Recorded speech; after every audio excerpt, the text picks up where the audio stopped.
Assalamualaikum warahmatullahi wabarakatuh. Very good day. I would like to meet to everyone. My name is Muhammad FAIZ bin Muhammad FAUAD. I am a PhD student in medical sciences from University of Science Islam Malaysia, USIM. Today, I would like to catch your attention by presenting on my research entitled Facial Soft Tissue Thickness or FSTT, a review of population-specific factors and implications in forensic anthropology. These are my co-researchers in this project. The first one is Associate Prof. Dr. Asfalillah Alias from USIM, followed by Dr. Choi Kewun from UiTM, Dr. Helmi Hadi Pritam from USM, and last but not least, Dr. Maher Abu Musamah from Masa University. The outline of my presentations will start with some introductions, followed by the significance of FSTT in forensic anthropology, methods that use for FSTT measurements, the factors that give influences or effects on FSTT, what are the barriers that could be encountered during FSTT applications, and conclusions to wrap up everything. So as for introductions, forensic anthropology is a field of study which focuses on systematic human remains identifications, primarily from human bones that aim for biological profiles establishment. There are four important biological profiles that need to be established in order to facilitate the identification process. The first one is sex. We've got to know the bones are owned by either male or female, from what type of ancestries the bones are coming from, what is the age or the age groups of the bones, and how were the statures before. Moving on to the facial soft tissue thickness or FSTT, it can be defined as the measurement of soft tissue depth over various craniofacial landmarks, and basically it measures the distance or the depth between the skin border of the face deep down to subcutaneous tissue until skeletal border of the facial bones. These elements obviously very crucial for facial reconstructions as far as forensic anthropology is concerned. However, few gaps need to be addressed with these FSTT applications. The first one is little consensus with respect to standardized guidance for the applications of FSTT in forensic practice.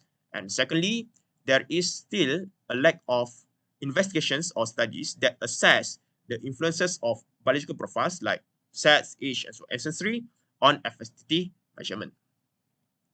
Therefore, the aim of this paper or this study was to give an overview of the literature on FSTT with a particular emphasis on the effects of sex, ancestry, and also age.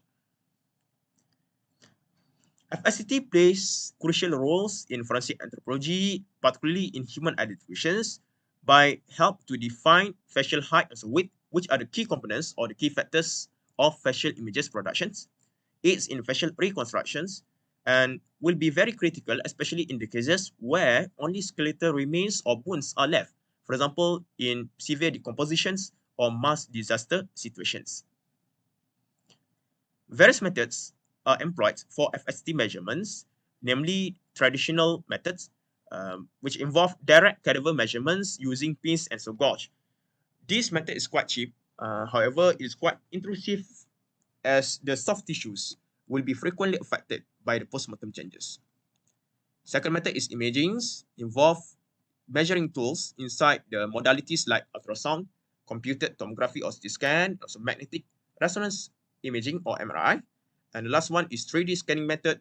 This is considered as the updated and the most advanced method where the FSTT or soft tissue being estimated based on facial skeleton shapes. The next part of this review was to study the influences or the effects of these three biological profiles, sex, ancestry, and so age on the FST measurements. The first one is sex. Males generally having thicker soft tissues, particularly in the lower facial areas. And in one of the study, it has been found that most pronounced differences are in the lower face, at the mandible and so mental regions, which are thicker in males. Another study was in agreement with the first one, where the Korean populations, the male have thicker soft tissue at all measured landmarks using cone beam computed tomography or CBCT imagings. The next one is ancestry. Similarly with the sex just now, it also have significant differences in terms of the thickness based on different of ancestry. One of the study conducted on the American population showed Latin Americans having thicker tissues compared to African and Asian Americans. On top of that, the age also have the significant variations with the FSTT, where this thickness typically decreases as the age increases, especially in the mid-face regions, for example, maxilla or nasal area. This is due to the effect of aging will influence the skin elasticity and also fat distributions, impacting the general facial appearance. So these collective studies basically emphasize on incorporating the biological profiles FST data before proceeds with the measurements.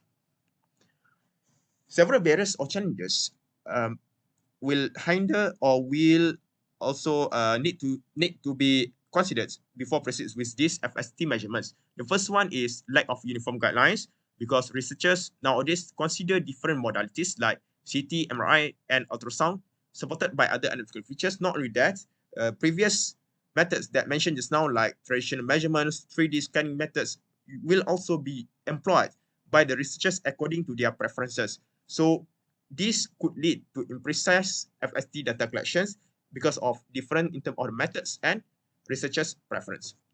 Secondly, most of the FST studies, they employed very small size, less than 100, most of them less than 100 sample size in the previous studies, which having less power as compared to other types of study. So a need for a larger and more heterogeneous samples are required for more precise FSTT measurement. And last one is ethical issues. These FSTT measurements may be unacceptable in certain populations with different social and cultural background, especially if it involves a deceased person. So the researchers need to consider and take into account of this factor before proceeds with the measurement. In conclusions, facial soft tissue thickness or FSTT is essential for accurate facial reconstructions, requiring precise depth measurements to ensure good reproducibility and reliability in terms of the outcomes. And our study would like to suggest the pursuit or the usage of larger data sets in future for more precise or accurate diagnosis, and involve the interdisciplinary approach like forensic anthropologists, forensic radiologists, and so clinicians for more generalized data. These are my references, and thank you for your attention.